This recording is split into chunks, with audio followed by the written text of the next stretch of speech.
going to continue to see that rain move through, and we're going to see a big temperature drop once this front works through our area. As we take a look at first alert radar, that heavy rain activity continues to work up through North Carolina as well as offshore. Now this area right here of storms is going to continue to work through eastern North Carolina, where that has the potential to bring that severe weather threat. Now for us, what we can expect is heavy rain, downpours, and even that gusty wind that will start to work through as we head throughout the rest of the afternoon today.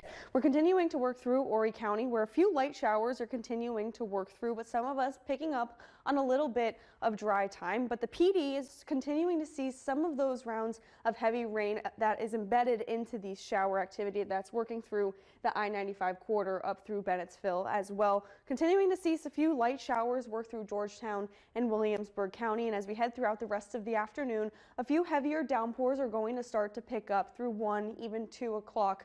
But as this front continues to work through, you can't rule out, again, just those downpours that will be embedded in those showers, as well as those winds that will continue to be gusty. This front works through. We'll continue to see clouds linger as we head into the early evening, but we're going to see a big temperature drop as we head throughout the rest of the day today. We're sitting right now in the upper 60s to low 70s, continuing to hold on to that rain.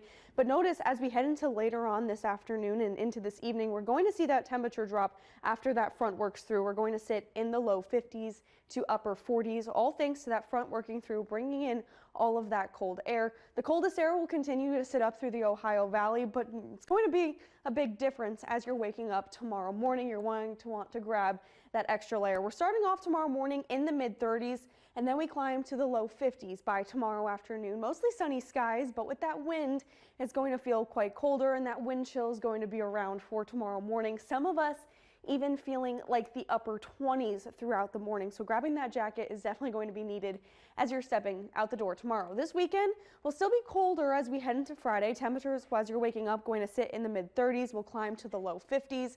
Clouds will start to build in as we head into Saturday, where temperatures are going to sit in the mid 60s for the weekend. And then on Sunday, that day comes around and we're going to continue to track that next front that'll work through. That's going to bring us a few scattered showers and downpours throughout the day on Sunday. Not an all-day washout like today, but we will continue to kind of tweak that as we head throughout the rest of the day today. Inland, again, that widespread rain and that wind will stick around.